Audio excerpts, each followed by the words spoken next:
پہلے تو میں نے مسلمانوں کے اخلاق سنے تھے، اب تو میں نے دیکھ بھی لیے۔ پر یہ بتا، جب 12,000 آیا تھا جان کیوں نہیں چھڑائی؟ تو حضرت چارہ کاٹتے کاٹتے رو پڑے، فرمانے لگے تو نہیں نہ جانتا یہ بیٹیاں سانجی ہوتی ہیں، پتہ نہیں نا؟ میرے رسول پاک نے تو خاتم تائی کی بیٹی کے سر پہ کپڑا رکھ کے کہا تھا بیٹیاں برابر ہوتی ہیں، تو یہ نہیں پتا جب اس کی 6 بیٹیوں کی شادی ہوئی ہے میرے اندر روحانیت کتنی بڑی ہے۔ فرمایا پھر 12,000 آیا ہے تو 2-4 بچیاں پھر گئی ہیں، یہ نہیں پتا میں اندر سے راضی کتنا ہوں، میں تیری نوکری کرتا رہوں گا، پتہ نہیں اللہ کتنی بیٹیوں کو بیاہ دے گا۔ اتنا رویا وہ عیسائی کے پیروں میں بیٹھ گیا، کہنے لگا بابا میں نے تیری مخالفت کی ہے پر تیرے قریب آ کے پتہ چلا ہے تو بہت اونچے اخلاق کا مالک ہے، اور اگر تیرا یہ مقام ہے تو تجھے اخلاق سکھانے والے محمد عربی کی شان کتنی ہوگی؟ ظالم کی بولیے جاتے نہیں لوگ جھوٹے گواہ بن کے، وکیل صاحب کو نہیں پتا ہوتا کہ یہ بندہ مجرم ہے جو میرے پاس آیا، کیا مجرموں کے وکیل نہیں ہوتے؟ بولے اس کو پتہ نہیں ہوتا وکیل صاحب کو کہ یہ صاحب مجرم ہے، میرے پاس مقدمہ لے کے آئے، اور اگر بے ادبی نہ ہو جائے تو میرا خیال ہے قاضی عدالت کو بھی پتہ ہوتا ہے کہ مجرم کون ہے اور مظلوم۔ میرے نبی پاک صلی اللہ علیہ وسلم نے اس قدر زیادہ سختی فرمائی اس مسئلے میں، فرمایا جس کو پتا تھا کہ فلاں آدمی ظالم ہے، ظلم کر رہا ہے، پھر وہ ظالم کا گواہ بنا یا اس نے ظالم کی مدد کی، کتنی کی؟ شارحین لکھتے ہیں چاہے اس نے ایک جملہ بول کے کی، چاہے ایک، سارے بولیے، چاہے ایک غریب کو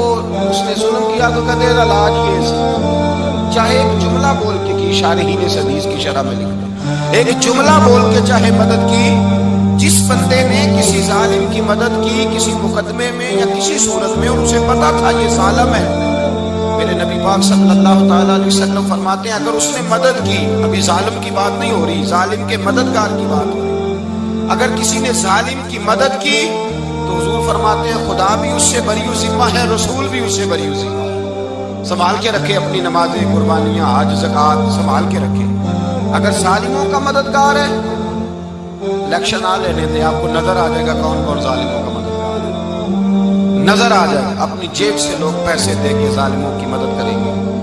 ان کے فلیکس چھپوائیں گے، بورڈ لگوائیں گے، جیبوں سے پیسے دیں گے۔ ہم نے خود آگ لگائی ہے چمن میں اپنے، بے سبب گردشی ایام کو الزام نہ دو، ہم نے خود نور کا ظلمت سے کیا ہے سودا، کر کے توہین سحر شام کو الزام نہ دو۔ ظالموں کے مددگار میدان میں آ گئے، یہ چھوٹا لفظ نہیں، میرے حبیب پاک صلی اللہ علیہ وسلم نے فرمایا جو ظالم کا مددگار ہے سن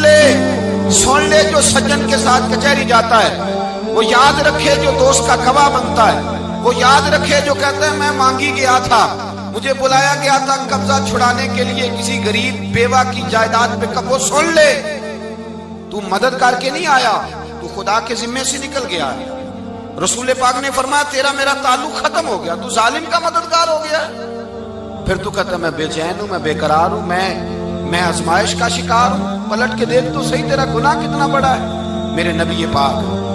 صلی اللہ علیہ وسلم کا ایک اور فرمان سن لیں، ابن ماجہ ابو داؤد میں موجود ہے، اس حدیث کو آپ نے یاد کر لینا، کر لیں گے انشاءاللہ، سارے کہیے انشاءاللہ کر لیں گے یاد۔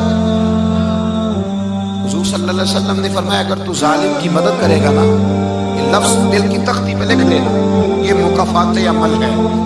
مکافات عمل دنیا، ادھر کرو گے تو ادھر بھرو گے۔ فرمایا اگر تو کسی ظالم کی مدد کرے گا، سن لے حضور کا فرمان ہے،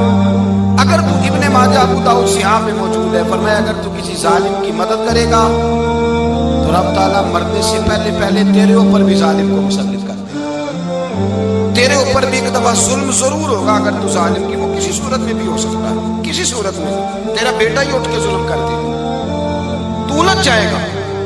کسی نہ کسی جگہ تیرے لیے تباہی کا سامان ہوگا، تیرے اوپر ظلم ہوگا، اس لیے کہ تو ظالموں کا مددگار ہے۔ چاہیے یہ تھا کہ تو مظلوم کی مدد کرتا، انسانی ایمانی یقین کا فریضہ سر انجام دیتا، تو ظالموں کا مددگار ہو گیا ہے۔ ٹٹول کے دیکھ لیں، رزلٹ نکال کے دیکھ لیں، ہمارے زمانے میں ظالموں کے مددگار زیادہ ہیں، اتنی لمبی زبانیں نکال کے ظالموں کی مدد کرتے ہیں، بڑے بڑے کالم نویس اللہ نے انہیں قدرت دی لکھنے کی،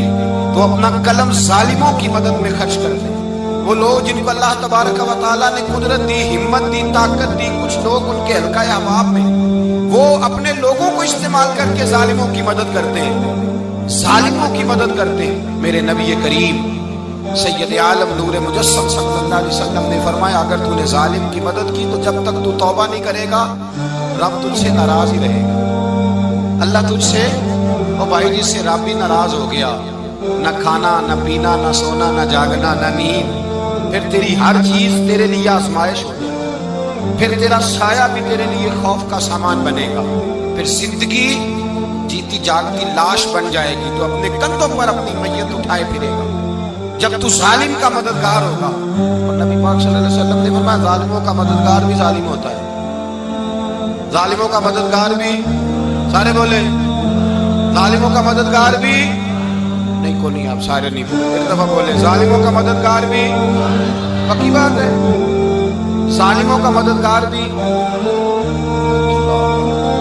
جس کا یارانہ ہو، جس کا دوستانہ ہو، جو کہے میں نے نا اس کو اوکھے ویلے کے لیے ظالم کو یاد رکھا ہوا ہے۔ کبھی مشکل پر رکھے نہیں ہوئے لوگوں نے ظالم دوست، کہتے میں نے رکھے ہوئے، بلکہ ہمارے دیہات میں تو کہتے میں نے بازو بنائے ہوئے۔ کس کو بازو بنا دیا؟ ظالم بھی کبھی بازو ہوتا ہے، جو ظلم کی تلوار لیے میدان میں کھڑا ہے۔ قارون، حامان، فرعون، نمرود کا حال نہیں لوگوں نے دیکھا؟ اپنے زمانے میں آپ نے کتنے لوگ نہیں دیکھے جن کے سائے سے، آواز سے لوگ کانپتے تھے؟ پھر پولیس کی گاڑیوں میں وہ اس طرح مردہ پڑے کہ دنیا نے تماشا دیکھا ان کا۔ یہ رنگ ہم نے دیکھے نہیں اپنے آنکھوں سے۔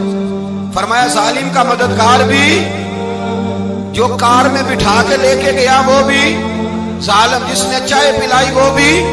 جس شخص نے کھانا کھلایا وہ بھی، جو کچہری تک ساتھ گیا وہ بھی، جس نے فلیکس کے نیچے، بڑے شرابی کے نیچے چھوٹی اپنی فوٹو لگائی وہ بھی، جو ووٹ کی پرچی ڈالنے گیا وہ بھی۔ کہہ دینا باہر نکل کے کہ حضرت صاحب نے سیاسی تقریر کی ہے، کہہ دینا، پر بات تو سچی ہے نا۔ خو کرے ہم تو سے تھوڑا سا گلا بھی سن لیں، خو کرے ہم تو سے تھوڑا سا بھی گلا۔ امام مالک کے پاس ایک بندہ آیا، اس نے کہا حضور میں درزی ہوں، ایک ظالم بادشاہ مجھ سے کپڑے سلواتا ہے، میں تو ظالموں کا مددگار نہیں نا۔ ایک ظالم بادشاہ مجھ سے، حضور میں تو مددگار نہیں نا ظالموں کا۔ جو فرمایا ظالموں کا مددگار بھی ظالم ہوتا ہے، تو کپڑے لے کے آتا ہے میں سی کے دے دیتا ہوں، ذمہ داری نہیں۔ یہ ایک آدمی دکاندار ہے، اس سے کوئی بندہ چیز خریدنے آئے گا تو تھوڑی کہے گا میں نے نہیں دینی، تو دے گا۔ کوئی بندہ اگر کسی شخص سے کوئی کام کہتا ہے جو اس کی فیلڈ ہے، اس کا شعبہ ہے، اس کا معاش کا وہ سلسلہ ہے، کہتے ہیں یا رسول اللہ صلی اللہ علیہ وسلم ظالموں کا مددگار بھی ظالم، حضور نے فرما دیا۔ تو امام مالک سے بندے نے مسئلہ پوچھا، دل کی تختی پہ لکھنے والی باتیں ہیں، کہا حضور میں درزی ہوں، ظالم کپڑے سلواتے ہیں، میں تو مددگار نہیں نا۔ امام صاحب کہنے لگے نہیں، مددگار تو وہ ہوگا جو تجھے سوئی دھاگا فراہم کرے گا، تو پورے کپڑے سی کے دیتا ہے، تو خود بہت بڑا ظالم ہے، تو پورے سوٹ سی کے دیتا ہے، تو بہت بڑا ظالم خود ہے۔ مددگار تو وہ ہوگا جو تجھے دھاگا دے گا، جو تجھے بٹن دے گا، جو تجھے نلکی دے گا۔ جو ظالم سے اتنی نفرت ظلم کر کے بندہ ہے، یہاں تو ہمارے زمانے میں ہیرو بن جاتے ہیں، ظالم ہیرو ہے، لوگ اس سے ڈرتے پھرتے ہیں، گھومتے پھرتے ہیں، اور بہت سارے کم مزاج لوگ اس کے پیچھے ہاتھ باندھ کے پھرتے ہیں۔ ظالموں کی مدد کرنا، ظالموں کے ساتھ رہنا، یہ ظلم ہے، ظلم، یہ زیادتی ہے۔ میرے نبی پاک صلی اللہ تعالی علیہ وآلہ وسلم نے ارشاد فرمایا یاد رکھو، رب فرماتا ہے میں مظلوم کی مدد ضرور کروں گا، چاہے جلدی کروں چاہے دیر سے کروں، میں مظلوم کی مدد۔ اور حضور صلی اللہ علیہ وسلم نے فرمایا ہے، حضرت معاذ بن جبل کہتے ہیں حضور نے مجھے یمن کا گورنر بنایا، جب میں جانے لگا نا تو حضور نے بڑی نصیحتیں کی، بخاری میں موجود ہے۔ فرماتے ہیں جب میں پلٹنے لگا تو میرے رسول نے فرمایا بعد ایک منٹ ٹھہر جا، ایک بات میری یاد رکھنا، اس کو نہ بھولنا۔ کہا حضور کیا؟ فرمایا دیکھنا کسی پہ ظلم نہ کر بیٹھنا، کہیں تجھ سے زیادتی نہ ہو جائے۔ محبوبہ پھر حضور نے فرمایا سن میرے معاذ، میں تجھے گورنر بنا رہا ہوں، زیادتی نہ کر بیٹھنا۔ یا رسول اللہ صلی اللہ علیہ وسلم کیا ہوتا ہے؟ تو میرے کریم نے فرمایا جب مظلوم دعا کے لیے ہاتھ اٹھاتا ہے تو عرش کا مالک کہتا ہے فرشتوں پیچھے ہٹ جاؤ،